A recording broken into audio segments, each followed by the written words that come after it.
कहाँ से आए हैं? मैं समाजवादी पार्टी का फाउंडर मेंबर हूँ। इत्तेफाक से 2008 में कांग्रेस पार्टी से लोकसभा का चुनाव भी लड़ा। लोकसभा का चुनाव यहाँ जंतर मंतर पे होगा। अरे यहाँ देख नहीं रहे क्या हो रहा है, उसी में हम समर्थन देने आए थे। अभी चूंकि अव्यवस्था हो गई है, अभी हमारी स्पीच होनी थी, वो हो नहीं पाई है। तो आप लोग थे, बातें हो रही हैं, जो हालत है वो देख ही रहे हैं। लोकतंत्र की हत्या की जा रही है, लोकतंत्र की हत्या, इसमें कोई शक नहीं। सोनम वांगचुक को सुबह में सवेरे जब सब लोग बाथरूम नहाना धोना ये सब कर रहे हैं तो यहाँ लेके चले गए। ठीक है, अगर हंगर स्ट्राइक है या आमरण अनशन पर है आदमी, तो ये नियम है अकॉर्डिंग टू लॉ कि उनकी जान बचाने के लिए पुलिस उनको ले जाकर एडमिट करती है। लेकिन अभी उनकी ये स्थिति नहीं थी। जबरन ये जनाक्रोश जो देश भर में फैल गया है, उसका बढ़ता हुआ देखते हुए उनको लेके गया गया। उनको यहाँ लाया जाए, बेहतर यही होगा। और उनके स्वास्थ्य के बारे में सुबह शाम मेडिकल जारी किया जाए। हाँ बिल्कुल, यहाँ पे मेडिकल जारी किया जाए, उनको यहाँ लाया जाए, बेहतर होगा। प्रदेशों में फैल गया है पूरा, आप समझ लीजिए।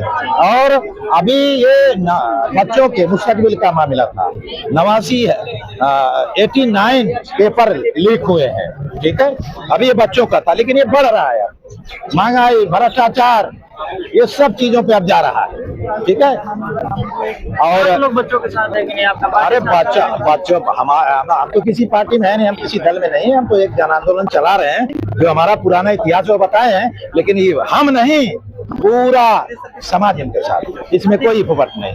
और ये लड़ाई अंजाम तक पहुंचेगी, कोई रोक नहीं पाएगा। और ये जो तानाशाही हो रही है, ये चलने वाली है, नहीं चलेगी, कोई सवाल ही नहीं पैदा होता। मैं कह रहा हूँ ये शांतिपूर्वक प्रोटेस्ट है और शांतिपूर्वक होना भी चाहिए। लेकिन भारत के प्रधानमंत्री, भारत की सरकार को ये देखना चाहिए कि अगल बगल क्या हुआ, ठीक है।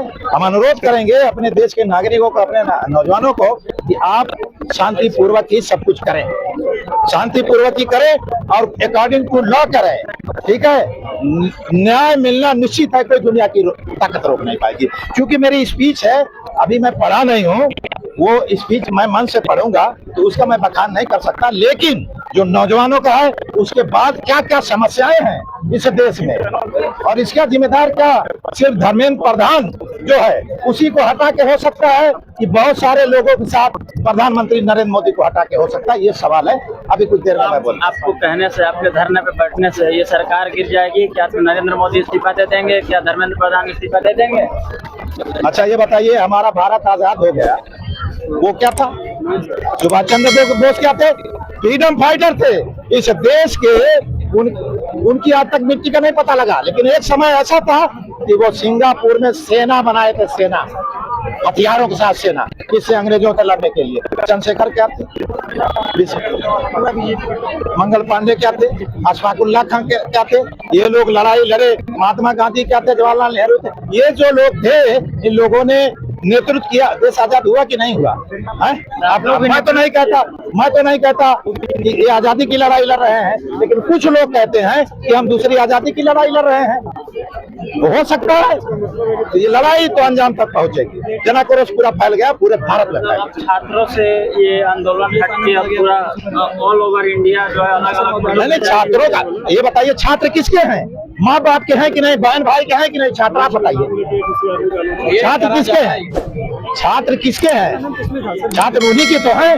उनका मुस्तकबिल तबाह कर दिया गया। कितने बच्चे शहीद हो गए, मर गए, इसका जवाब कौन देगा? धर्मेंद्र प्रधान इस्तीफा दें, नरेंद्र मोदी को इस्तीफा देना पड़ेगा, ये लिख लीजिए। भारत सरकार को इस्तीफा देना नहीं दिए तो शांतिपूर्वक कैसे बैठेंगे? तानाशाही, जनता के आगे किसी तानाशाही नहीं चलती। जनता के आगे किसी तानाशाही नहीं चलेगी। ये सब लोग हैं, आप देख लीजिए। कहते थे कि पुलिस अभी तो डंडा दिखाते थे ना, यहाँ गाड़ियां खड़ी थी, फोर्स, ये वो तनाव, इसको कहां से हटाएंगे? किसी माई के लाल में दम है कि आप हाथ लगा दे? पूरे देश में आग लग जाएगी। अब जो भी सोनम वांगचुक ले गए हैं, आप जानते हैं, कानून जानते हैं, संविधान जानते हैं, उनको राइट है उनको ले जाने का। लेकिन यहाँ जो प्रोटेस्ट कर रहे थे उनके सामने उनकी जांच करनी चाहिए थी। अगर उनकी जान खतरे में है तभी ले जा सकते थे। कोर्ट ने भी यही बोला है। झूठ बोल के ले जाएंगे आप? उनकी जान अभी खतरे में नहीं थी, वो अभी बोल रहे थे पूरी तरह से। मेरी मांग है, रात में वीडियो मेरी मांग है भारत सरकार तत्काल उनको धरना स्थल पर लाए और उनकी मेडिकल बुलेटिन सुबह शाम जारी करे। उनका वेट कितना घटा है, क्या हुआ, ये करे भारत सरकार अगर अपनी बेहतरी चाहती है तो। वरना जब यह आक्रोश फैलेगा बढ़ेगा तो कोई दुनिया की ताकत रोक नहीं पाएगी। एक और अनुरोध है अपने नौजवानों से कि किसी जोश में होश मत खोना, जोश में होश मत खोना। देखो जनता का अपार समर्थन, उत्तर प्रदेश, बिहार, बंगाल, आसाम, गुजरात, चारों तरफ भारत के कोने कोने में लोगों का विरोध देखो। अपने मन को मजबूत करो। यहाँ पर आखिर में मैं यहाँ की टीम अभिजीत क्या जो नेतृत्व कर रहे हैं और उनके साथ जो टीम है, मैं उनका दिल की गहराइयों से आभार प्रकट करता हूँ कि अमेरिका से आके यहाँ से वहाँ से और खास तौर से अपनी बहनों जो नौजवान हमारी बच्चियां हैं जो यहाँ नेतृत्व संभाली, हमारी माएं बहनें हैं, मैं उनका शुक्रगुजार हूँ कि आप जंतर मंतर से देश नहीं पूरी दुनिया में आवाज बुलंद कर चुके हैं। अब भारत सरकार या तो नतमस्तक हो जाए या तो रिजाइन करे, उसके अलावा कोई हल नहीं। 20 तारीख को मार्च होने वाला है, क्या हो सकता है क्या होने वाला है? 20 तारीख को क्या लोगों को कुछ करने वाली है सरकार? 20 तारीख को ये जो टीम है, अरे छोड़िए ये सब बकवास है, किसी माइक लाल में दम नहीं है, ये अकॉर्डिंग टू लॉ है। ये भारत सरकार ने धरना स्थल बनाया है, ये अकॉर्डिंग टू लॉ है, कोई हाथ नहीं लगा सकता। और जहां तक कल की बात है, कल पीसफुल शांतिपूर्वक मार्च होगा और बहुत सारे लोग आएंगे। और एक बार मैं और कह दूं, भारत के जो विपक्षी दल के नेता हैं सबसे बड़े हैं आदरणीय राहुल गांधी जी, क्या कर रहे हैं वो, क्या कर रहे हैं? देश के प्रधानमंत्री बनना चाहते हैं, वो आखिर क्या कर रहे हैं? क्यों नहीं इन बच्चों के लिए आए? वो गए थे वहाँ, कहाँ कोचिंग हो रही, कोटा, वहाँ जाने नहीं दिया गया और जगहों पे भी इस तरीके की बात हुई। ठीक है, अच्छी बात, ठीक है, देहरादून में हुआ, वहाँ नहीं हुआ, लेकिन वो प्रयास कर रहे हैं, बच्चों से जानने की कोशिश कर रहे हैं कि तुम्हारे भविष्य का खिलवाड़ हुआ है कि नहीं हुआ है, क्या हुआ है। उस पर एक बड़ा मिशन चला रहे हैं राहुल गांधी जी, हम उनका सम्मान करते हैं। लेकिन यहाँ पर जो सिर्फ भारत का नहीं दुनिया का केंद्र है, 144 करोड़ आबादी है, पूरी निगाह लगाए बैठे हैं। आप आइए और इन बच्चों का हौसला बढ़ाइए और कहिए कि आपकी मांग न्याय संगत है, कांग्रेस पार्टी आपकी मांग का समर्थन करती है। मेरा राहुल गांधी से मेरी मांग है।